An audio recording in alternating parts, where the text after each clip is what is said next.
Scissor, जो इस दुनिया का पहला समझदार एप था, जो इंसानों की तरह बोल सकता था, जिसने अपनी तरह दूसरे एप्स को समझदार बनाया, उन्हें बोलना सिखाया, जो अपने कबीले का पहला सरदार बना। आज उसकी मृत्यु को पूरे 300 साल बीत चुके हैं और 300 सालों के बाद एप्स के आज बहुत सारे अलग अलग कबीले हैं। साथ ही इंसान जो पहले इस दुनिया पर राज किया करते थे, अब वो जानवरों की तरह रहते हैं, यहाँ तक कि वो बोल भी नहीं पाते। अब इस पूरी दुनिया पर एप्स की हुकूमत है और इसी माहौल में हमें एक यंग चिंपैंजी को दिखाया जाता है जिसका नाम नोवा है। नोवा जिस कबीले से बिलोंग करता है, ये फैल्कन की यानी कि बाज की प्रार्थना करते हैं। अब योवा जो कि एक यंग चिंपैंजी है, वो अपने दो साथियों के साथ एक बहुत ऊंची जगह पर जाता है जहां पर एक बाज का घोंसला है जिसमें 3 अंडे हैं। नोवा के दोनों साथी एक एक अंडे को उठा लेते हैं, लेकिन नोवा तीसरे अंडे को नहीं उठाता। वो अपने साथियों से कहता है कि हमारे कबीले का यही रूल है कि हमें एक अंडे को घोंसले में छोड़ना होगा। इससे पता चलता है कि नोवा सभी रूल्स को फॉलो करता है। साथ ही वो कबीले के सरदार का बेटा भी है। उसे किसी भी कीमत पर बाज का एक अंडा चाहिए, क्योंकि कल इनके कबीले में एक रिचुअल है जिसमें हर एक जवान के पास एक अंडा होना चाहिए। इसीलिए वो और भी ऊपर जाता है जहां पर उसे एक और घोंसला मिल जाता है जिसके अंदर 4 अंडे हैं और उनमें से नोवा एक अंडा लेकर वापस अपने कबीले में आ जाता है, जहां वो अपने पिता के पास जाता है जिनके पास एक फैल्कन है जो कि सभी फैल्कन्स का लीडर है जिस तरह से उसके पिता हैं। लेकिन ये जो फैल्कन होता है वो नोवा को बिल्कुल पसंद नहीं करता और अब नोवा अपने पिता को बताता है कि मुझे जंगल के रास्ते में किसी इंसान का कपड़ा मिला। उसके पिता उस कपड़े को देखकर हैरान हो जाते हैं और नोवा से पूछते हैं, क्या तुम हरी घाटी को पार करके दूसरी तरफ गए थे? नोवा कहता है कि नहीं, मुझे लगता है कि वहां से कोई हमारे इलाके में आया था। ये सुनकर उसके पिता चिंतित हो जाते हैं। इसीलिए वो दूसरे एप्स के साथ मीटिंग करते हैं और कहते हैं, क्या इंसान दोबारा हमसे जंग करना चाहते हैं?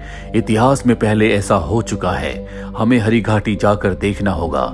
जिसके बाद वो अपने कुछ योद्धाओं को हरी घाटी के दूसरी तरफ भेजते हैं ताकि वो पता लगा सके कि इंसान क्यों इनके इलाके में आए थे। वहीं रात को नोवा को एहसास होता है कि उसके आसपास कोई न कोई है और जब वो देखने के लिए अंदर की तरफ जाता है तो वहां पर एक लड़की होती है जिसे वो देखकर हैरान हो जाता है। लेकिन इसी आपाधापी में उसका जो अंडा होता है वो टूट जाता है, जिससे नोवा बहुत निराश हो जाता है। वो लड़की वहां से भाग जाती है और अब नोवा के दोनों दोस्त उसके पास आते हैं जिनका नाम सूना और अनाया है, जो उसके साथ जंगल में अंडे लेने के लिए गए थे। नोवा उन्हें बताता है कि जंगल से वो जिस फैल्कन का अंडा लाया था वो टूट चुका है। नोवा इस बात से बहुत ज्यादा निराश होता है। उसके दोस्त कहते हैं, कोई बात नहीं, कल जो रिचुअल सेरेमनी होने वाली है उसमें हम भी पार्टिसिपेट नहीं करेंगे। नोवा कहता है कि नहीं, मुझे एक और अंडा लाना होगा और वैसे भी ये सेरेमनी बार बार नहीं आती। इस सेरेमनी के बाद हम एडल्ट ग्रुप में शामिल हो सकते हैं और हो सकता है कि कल ही मेरे पिता मुझे अपने कबीले का सरदार घोषित कर दें। इसीलिए रात के अंधेरे में ही नोवा अंडा लेने के लिए जंगल की तरफ निकल पड़ता है ताकि सुबह होने से पहले वो अंडा ले आए। पर जब वो जंगल के अंदर जाता है तो वो देखता है कि उसके पिता ने जिन नकाबपोशों को सुबह जंगल में हरी घाटी में इंसानों को देखने के लिए भेजा था, उनके ऊपर किसी ने हमला करके उन्हें बुरी तरह से जख्मी कर दिया है। और ये हमला इंसानों ने नहीं बल्कि एप्स ने किया होता है जो नकाबपोश होते हैं। साथ ही ये सीजर के नाम के नारे लगा रहे होते हैं। नोवा इन्हें देखकर छुप जाता है, पर ये नोवा के घोड़े को देख लेते हैं और अब नोवा का घोड़ा अपने कबीले की तरफ भागता है। ये उस घोड़े का पीछा करते हैं। नोवा भी अपने कबीले की तरफ भागता है, पर जब तक वो अपने कबीले तक पहुंचता है इनका पूरा कबीला जल रहा होता है। नकाबपोशों ने इनके पूरे कबीले को जला दिया, साथ ही वो इनके साथियों को मार रहे होते हैं। नोवा अपने पिताजी को बचाने के लिए जाना चाहता है, लेकिन तब तक वहां पर इस ग्रुप का जो जनरल होता है वो पहुंच गया होता है जिसके पास एक इलेक्ट्रिक स्टिक होती है। उससे वो नोवा के पिता को बुरी तरह से मारता है। नोवा अपने पिता को बचाना चाहता है लेकिन वो बचा नहीं पाता और ऊपर से नीचे गिर जाता है जिससे वो बेहोश हो जाता है। अगली सुबह जब उसकी नींद खुलती है तो देखता है कि उसका पूरा कबीला जल चुका है। उसके पिता मारे गए, साथ ही उसके बहुत सारे साथियों को वो नकाबपोश अपने साथ बंदी बनाकर ले गए। यहाँ पर नोवा को वो इलेक्ट्रिक स्टिक भी मिलती है जिससे जनरल ने उसके पिता को मारा था। नोवा अपने पिता को दफनाता और कसम खाता है कि वो उनसे बदला लेगा, जिसके बाद वो अपने घोड़े पर बैठकर हरी घाटी को पार करता है। उसने जिंदगी में पहली बार हरी घाटी को पार किया है। कुछ देर के बाद उसे कपड़ा दिखता है, जिस कपड़े को पहचान लेता है क्योंकि ये उसकी मॉम का है। अब कई घंटों तक चलने के बाद वो एक जगह पहुंचता है और तभी उस जगह का सरफेस टूट जाता है। दरअसल ये एक पुरानी बिल्डिंग थी और जब वो नीचे गिरता है जहां पर एक ओरंगुटैन होता है जिसका नाम राका है। राका उससे पूछता है कि तुम कौन हो।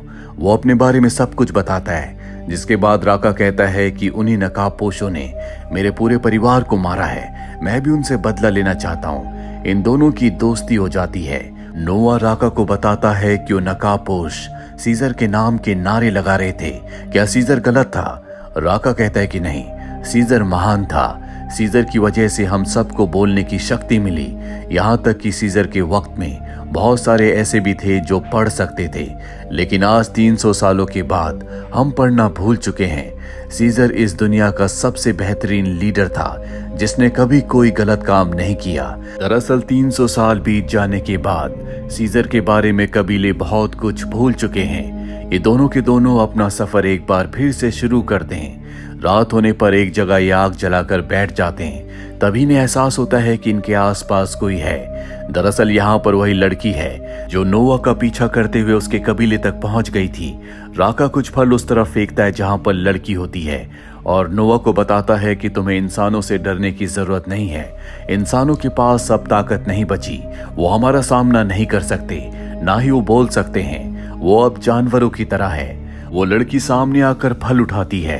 साथ ही राका उसे नोवा की मॉम का कपड़ा दे देता है क्योंकि उसे ठंड लग रही होती है। और अब कुछ देर के बाद जब नोवा आसपास घूम रहा होता है तो उसे एक टेलीस्कोप दिखता है जिससे वो अंतरिक्ष में तारों को, प्लैनेट्स को देखता है। और उसे देखते हुए लड़की भी वैसा ही करती है, जिससे नोवा को समझ में आ जाता है कि ये दूसरे इंसानों से अलग है। इसके पास सोचने समझने की शक्ति है।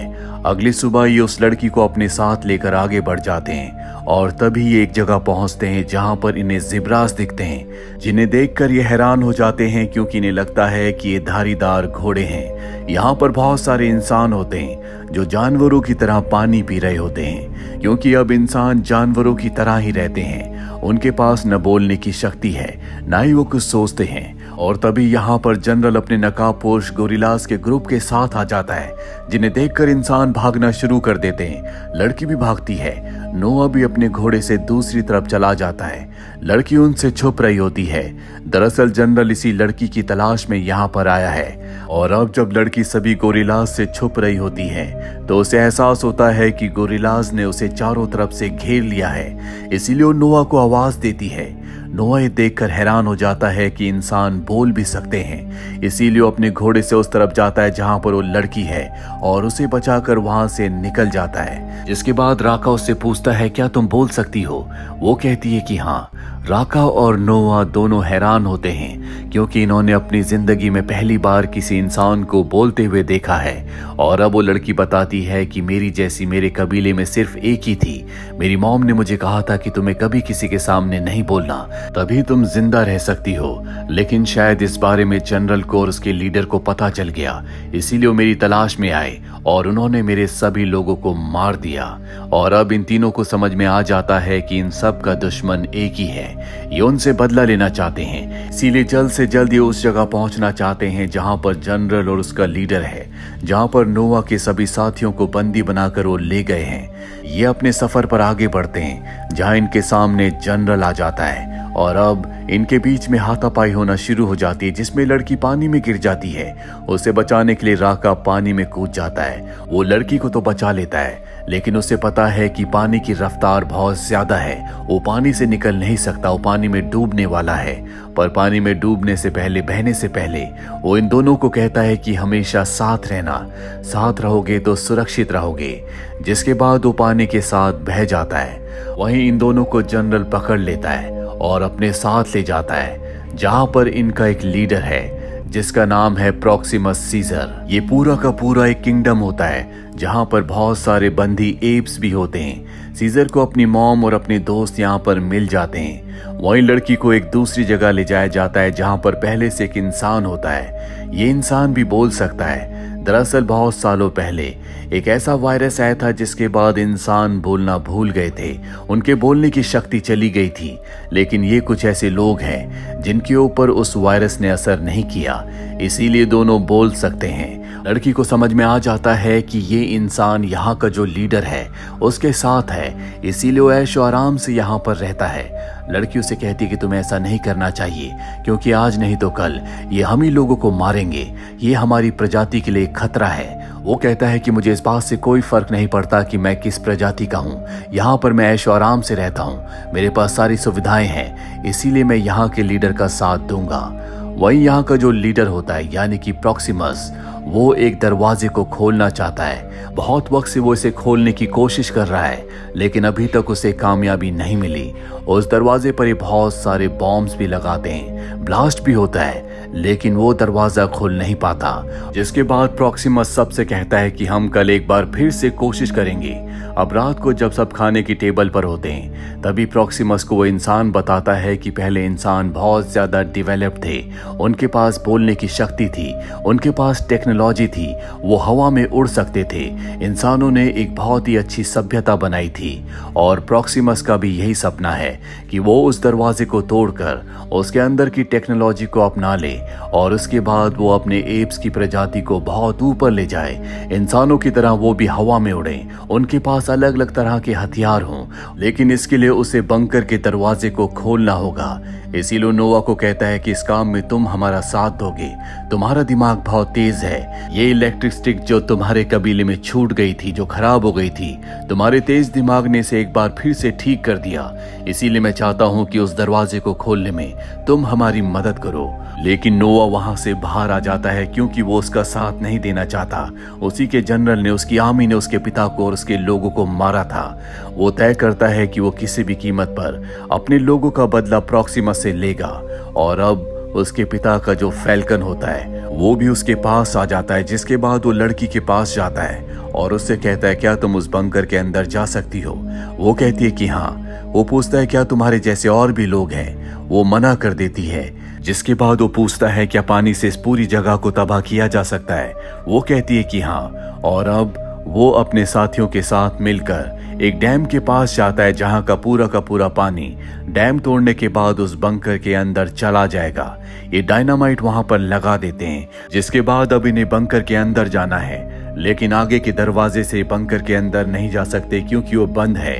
लड़की कहती है कि मुझे पीछे का रास्ता पता है और अब ये दोनों के दोनों पीछे के रास्ते से जाना चाहते हैं जो कि बहुत ही खतरनाक है। नोवा की दोनों दोस्त भी उसके साथ आ जाती हैं और ये उस कठिन चढ़ाई के ऊपर चढ़ना शुरू करते हैं। जल्द ही ये उस बंकर के अंदर पहुंच जाते हैं जहां पर लड़की अंदर जाकर एक सैटेलाइट डिस्क को निकाल लेती है।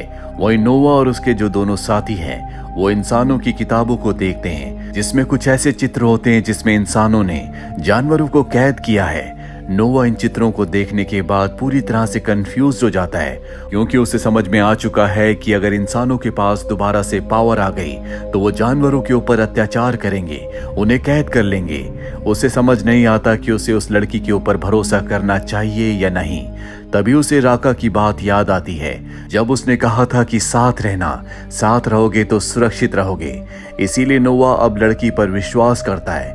यहाँ पर बहुत बड़े बड़े हथियार भी होते हैं, बड़े बड़े टैंक्स होते हैं और इनका प्लान होता है कि दरवाजे को खोलकर ये ऊपर के डैम को ब्लास्ट कर देंगे ताकि ये पूरी जगह पानी से भर जाए और यहाँ की जो टेक्नोलॉजी है, यहाँ के जो हथियार हैं वो प्रॉक्सिमस को कभी ना मिले। पर जब ये दरवाजे को खोलते हैं तो बाहर प्रॉक्सिमस होता है। प्लान के मुताबिक बाहर इनके साथियों को होना चाहिए था और अब प्रॉक्सिमस इन सब को पकड़ लेता है। इसके बाद वो नोवा से पूछता है क्या इस लड़की ने अंदर से किसी टेक्नोलॉजी को चुराया है। नोवा उसकी बात का जवाब नहीं देता। इसीलिए प्रॉक्सिमस का एक सोल्जर नोवा की साथी की गर्दन पर चाकू रख देता है। ये देखकर लड़की गन निकालती है और उसे शूट कर देती है, जो देखकर सबके सब हैरान हो जाते हैं क्योंकि उन्होंने अपनी जिंदगी में पहली बार गन देखी है। और अब वो लड़की भागकर उस जगह जाती है जहां पर डायनामाइट को ब्लास्ट करने के लिए वायर्स होती है। वो उस डायनामाइट को ब्लास्ट कर देती है जिससे पूरा डैम टूट जाता है और अब पानी पूरा का पूरा इनकी तरफ आना शुरू हो जाता है, जिससे सब के सब बंकर के अंदर चले जाते हैं। लेकिन बंकर में लगातार पानी भर रहा होता है। ये सब के सब ऊपर की तरफ जाते हैं, लेकिन ऊपर वहां पर वो जनरल होता है जिसने नोआ के पिता को मारा था और अब नोआ को उसका सामना करना है। ये बहुत ही ताकतवर है, नोआ उसके सामने टिक नहीं सकता, इसीलिए वो बड़ी चालाकी से छोटे छोटे रास्तों से निकलकर ऊपर की तरफ चला जाता है। लेकिन वो बहुत बड़ा गोरिल्ला है, वो नीचे ही फंस जाता है और पानी भरने की वजह से उसकी मौत हो जाती है। जिसके बाद नोआ ऊपर से बाहर निकल जाता है जहां पर और भी बहुत सारे एप्स होते हैं और तभी उसके ऊपर प्रॉक्सिमस हमला कर देता है। वो कहता है कि तूने मुझे मारकर मेरी सत्ता को हड़पने की कोशिश की, अब तू मुझसे बच नहीं सकता। इन दोनों के बीच में हाथापाई होती है। प्रॉक्सिमस उससे बहुत ज्यादा ताकतवर है, इसीलिए वो उसे बुरी तरह से मारता है। और जब नोआ जमीन पर लेटकर आसमान की तरफ देख रहा होता है तो उसे वहां पर फैल्कन्स दिखते हैं जिनकी ये प्रार्थना करते हैं। इसीलिए वो उस गाने को गुनगुनाना शुरू कर देता है जो उसके पिता गाया करते थे। और अब उसके साथ साथ यहाँ पर जितने भी उसके कबीले के साथी होते हैं वो सब के सब उसी गाने को उसके साथ गुनगुनाते हैं। और तभी बहुत सारे फैल्कन्स एक साथ प्रॉक्सिमस के ऊपर हमला करके उसे जख्मी कर देते हैं, जिसके बाद वो ऊपर चट्टान से नीचे गिर जाता है और उसकी मृत्यु हो जाती है। और अब नोआ अपने सभी साथियों के साथ वापस अपने कबीले आ जाता है। वो अपने कबीले को एक बार फिर से बनाना चाहता है। वो अपने कबीले का सरदार बन चुका है जैसे कभी उसके पिता थे। यहाँ पर लड़की उससे मिलने के लिए आती है और बताती है कि उसने बंकर के सभी हथियारों को पूरी तरह से डिस्ट्रॉय कर दिया है ताकि कभी कोई उनका इस्तेमाल ना कर सके। इन दोनों के मन में एक ही सवाल होता है, क्या कभी इंसान और एप्स एक साथ मिलकर रह सकते हैं? जिसका जवाब होता है ना। यहाँ पर नोआ के दिल में डर होता है कि कहीं इंसान एक बार फिर से ताकतवर होकर दूसरी प्रजातियों के ऊपर अत्याचार करना शुरू ना कर दे। वहीं इस लड़की के दिल में डर होता है कि नोआ बहुत ही बुद्धिमान है, कहीं वो अपनी तरह दूसरे एप्स को भी ना बना दे, यानी कि वो टेक्नोलॉजी को और भी हायर लेवल पर ना ले जाए और इंसानों को हमेशा के लिए खत्म कर दे। लेकिन नोआ को राका की वो बात याद होती है जिसमें उसने बताया था कि सीजर, जो कि हमारी प्रजाति का पहला लीडर था, उसने कहा था कि कभी भी एप्स इंसानों को नहीं मारते। साथ ही उसके पास राका का लॉकेट होता है, जिस लॉकेट को लड़की को देता और कहता है कि राका की बात को हमेशा याद रखना, अगर साथ रहोगे तो सुरक्षित रहोगे, जिंदा रहोगे। लड़की अब वहां से चली जाती है और वो एक सैटेलाइट बेस पर जाती है जहां पर उसी की तरह बोलने वाले इंटेलिजेंट लोग होते हैं जो उस वायरस से, उस बीमारी से ग्रसित नहीं हुए थे जिससे इंसानों की बोलने की शक्ति चली गई और पिछले कई सालों से ये यहाँ पर छुप कर रह रहे हैं। और अब लड़की उन्हें वो डिक्रिप्शन की दे देती है जो बंकर से अपने साथ लाई है, जो कि सैटेलाइट्स को ऑन करने के लिए एक तरह का कोड है। इंसान उसे अपनी सैटेलाइट की मशीन्स पर लगाते हैं और उनकी जितनी भी सैटेलाइट्स होती हैं वो सब की सब एक्टिवेट हो जाती है, जिससे दुनिया में जितने भी सर्वाइवर्स बचे हैं उनसे कांटेक्ट करते हैं। इनका कांटेक्ट हो भी जाता है, यानी कि अब पूरी दुनिया में जितने भी इंटेलिजेंट लोग हैं वो एक साथ मिलकर इन एप्स का सामना करेंगे। हो सकता है कि आगे चलकर इनके बीच में एक घमासान युद्ध हो, इंसान पहले की तरह एक बार फिर से ताकतवर हो जाएं। आपको क्या लगता है? कमेंट बॉक्स में जरूर लिखें। इस मूवी के, इस सीरीज के जो बाकी के पार्ट्स हैं उनके लिंक हमने नीचे डिस्क्रिप्शन में दिए हैं, आप उन्हें भी जरूर देखें। उम्मीद करते हैं कि ये कहानी आपको पसंद आई होगी।